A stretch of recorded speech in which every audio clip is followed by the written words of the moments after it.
Okay, so chapter 52 is all about populations. So let's define a population. A population is a group of individuals of a single species living in the same general area. So populations are described by their boundaries and their size. So a couple of things about them with this is the words density and dispersion to describe a population. So you've probably heard of density at least. So density by definition is the number of individuals per unit area or volume. So if you have a square mile, 2 square miles, so this is mile, and these are the same areas. This one with 3 or 4 individuals, it would be less dense than this one with 9 individuals. So therefore, another way to think of density in terms of populations is crowdedness. So the more dense, the more crowded they are. And then the second thing that tells us a little bit more about the population is not only the density, but the dispersion. So for instance, they may not be dispersed equally in terms of where they're scattered. So here they're kind of equally spaced, but they may be clumped together and so on. So let me show you a picture here. Let's change. Oops, computer's a little slow here. All right, so this is clumped. So you can see here in the same area they're clumped together, and so they live together like this. They could be uniform, like that picture I showed earlier. Whoops. Sorry, uniform, or it could be random and randomly dispersed. And so I think you have this picture on the other side of this, but I wanted to show it to you on the other side of your page, but I wanted to show it to you in person, or in color, I should say. So let's look at density more specific, and then we'll look at dispersion more specific. So in most cases, it's impractical or impossible to count all individuals in a population. So instead, you can do sampling techniques, can be used to estimate densities and total population size. So it would be an estimate. So it's not like you're going to go out in the forest and count every single earthworm, all right, in the forest. So population size can be estimated by extrapolation from small samples. So that would be like you take a certain area of the forest and you count how many earthworms there are, and then extrapolate that or multiply that by how many of those areas you would have in the total area of the forest, and that will give you a sample. An index of population size, so you could do, like if you're doing birds, you can count how many nests and the average organisms per nest and multiply and get kind of an estimate of the sample size. Or you can use what's called the mark recapture method.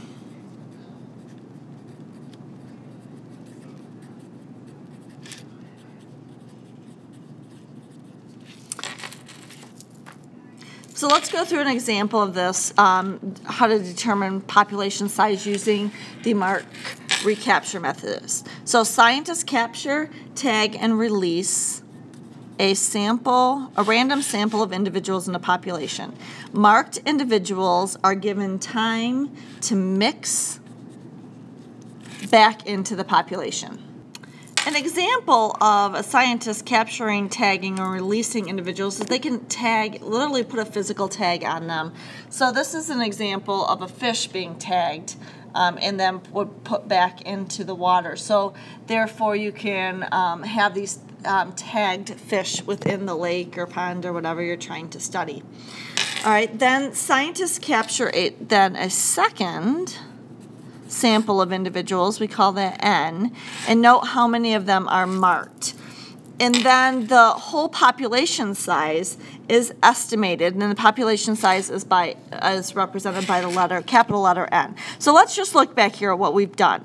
All right, so you have these whole fish in the pond. You take, let's say there's all these fish, and you take and you capture a certain number of them, let's say 10 of them or whatever it may be. You tag them and you put them back in the population. All right, so the amount that you tagged is represented by the letter S. So then you take a second population, all right, so you take a second sample and that's your total sample is N, and you count how many of them were marked, and those were marked X. All right, so what you have is you have the ratio of that second one is X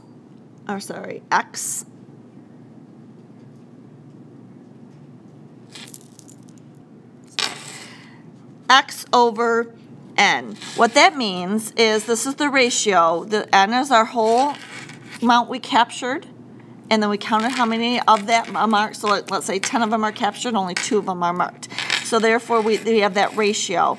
That ratio, though, should be equal to the original ratio. We know how many we actually captured and tagged. What we don't know is what's the population size. So we know how many we tagged. That's the total tagged. But we don't know the original population size. So what we're saying here is the ratio X over N of our capture, our second capture, should be equal to the ratio of the tagged compared to the complete population. So therefore, we can solve, and so N is the unknown, so we can solve for N. All right, so let me give you an example. So let's do this here, an example down here, and let's write this down together. Researchers count 60 tagged fish out of the total of 345 fish caught from the lake. Oops, I'm sorry. They know that there are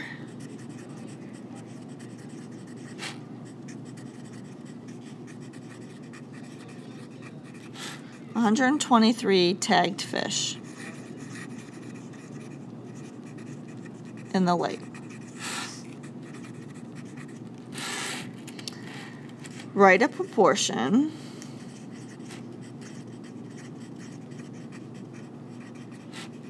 and use it to estimate the fish population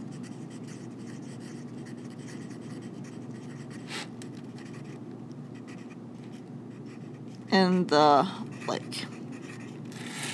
Okay, so what are we given? So what I would like you to do is pause this and see if you can use this to solve it. All right, so you see if you can solve for, what are we looking for? The fish population in the lake. So this is the unknown. That's what we're going to solve for. So see if you can set up the proportion here. Pause it and do that. So they tagged 6 out of the total 345 fish. So, sorry, 60. So 60 out of 345 caught. All right, they count that are tagged. They know that they originally tagged 123 fish in the lake.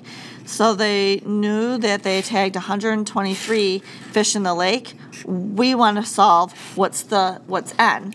And so therefore, you can cross multiply. So we have 60N equals 123 times 345. So N would be, I think it's, when you multiply that, 42435 divided by 60. So N equals 707.25. All right, is how we estimate that population size. All right, so our book kind of changes it a little bit, and so because usually N is the unknown, so therefore we can say then when we go for this that NX equals SN, and then usually we solve for N. So our book shows N equals SN divided by X. All right, but you can see that this is the same as this, but it makes it easier to understand about why this makes sense when we go back to the ratios. All right, so density is the result of an interplay between processes that add individuals to a population and those that remove individuals from a population. So the influx of new individuals from other areas, that is called immigration. And the movement of individuals out of the population is emigration. All right, so let's flip it over. So this picture here with the birds illustrates that. So two things play a role in increasing the population, going to it, in increasing, and two things play a role in decreasing the population, deaths and emigration. All right, and so that is density, and obviously births and immigration, unless the population or the habitat expands, would increase in the population's density. All right, let's look at the patterns of dispersion. So environmental and social factors influence the spacing of individuals in a population. In a clumped dispersion, individuals aggregate in patches. So here's the the patches here, and so clump dispersion may be influenced by resource availability. So if the food or water is in a particular area, then they will clump together in that area. A uniform, down here, a uniform dispersion is one in which individuals are evenly distributed. And so that's what we see here. It may be influenced by social interactions such as territoriality. So this is like what we just talked about with behavior. The defense of a bounded space against other individuals. And then lastly, in a random dispersion, the position of each individual is independent of other individuals. So this occurs in the absence of strong attractions or repulsions. So there's not like they're strong attracted to each other, so they'll be clumped, or repulsion like uniform, and so therefore it doesn't seem to matter. So the random distribution of dandelions in a field would be an example.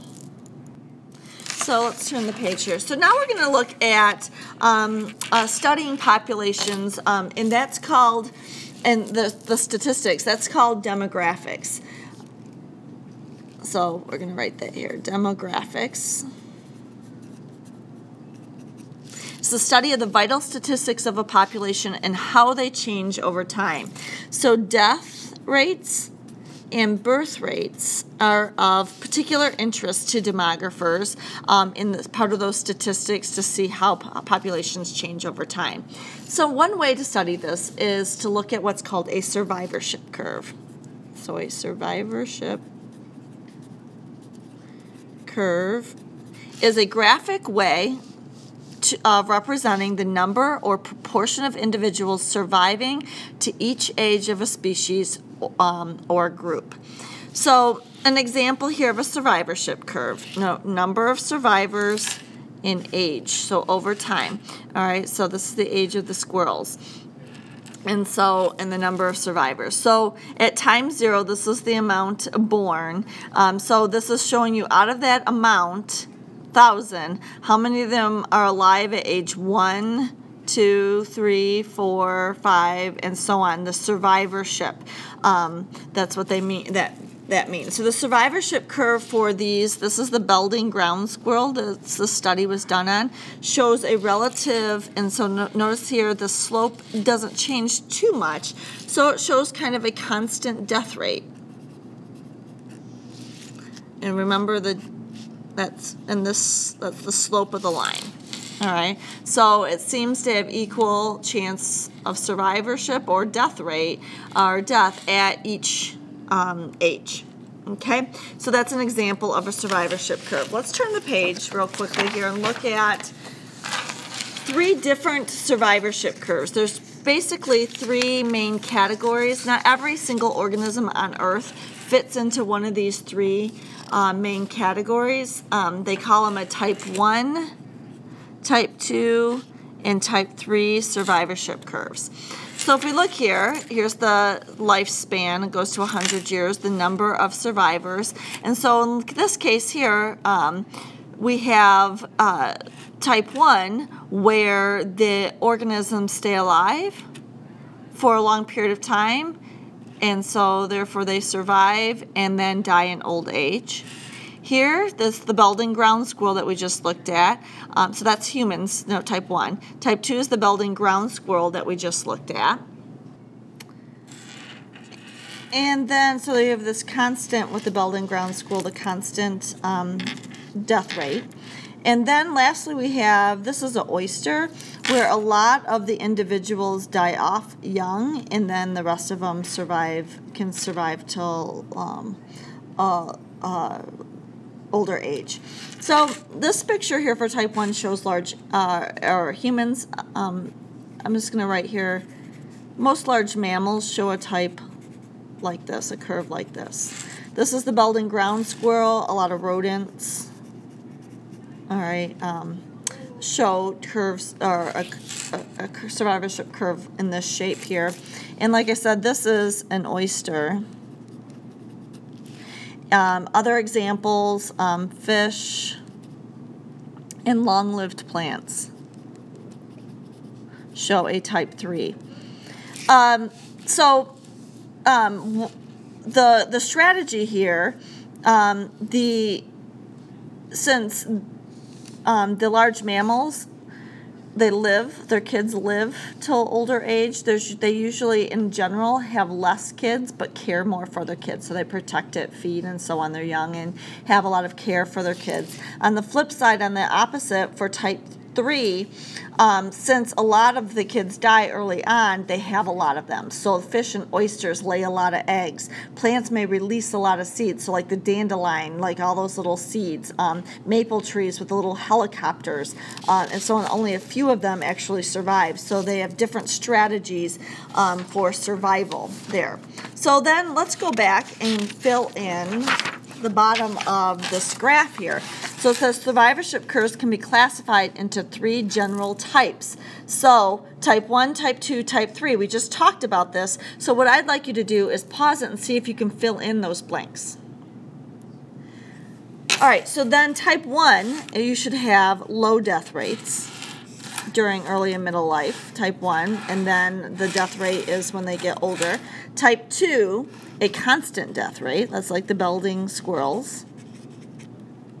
And type 3 should be high death rates for the young, and then lower death rates for survivors. Okay, so let's flip this back over to the other side. And so that's information about populations in general.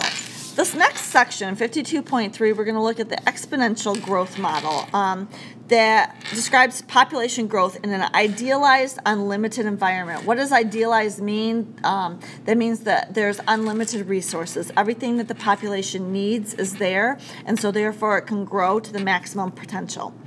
It's useful to study population growth in an idealized situation. So idealized situations help us to understand the capacity of the species to increase if conditions are ideal, and the conditions that might facilitate this growth. So let's look at the per capita rate of increase. This means like the per capita rate is looking at the average member of a population. So the per capita birth rate is the number of offspring produced per time period, usually per year for when we're looking at humans, by the average member of the population. So it's a way to study the whole population rate of increase. So what goes into if the population is going to increase? So we talked about the change in population size. These two things increase the population. These two things decrease it. So births plus immigrants entering the population minus deaths and immigrants. And so those are the two things that are decrease the population. So realistically, when we look at this, we have to take into account immigration and emigration for this class and in this chapter.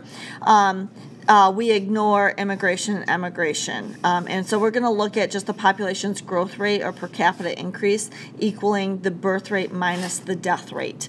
And so therefore, look at it that way. It gets much more complex when you do immigration and emigration. So if you were to go into this or something like that, you'd get into a little bit more detail.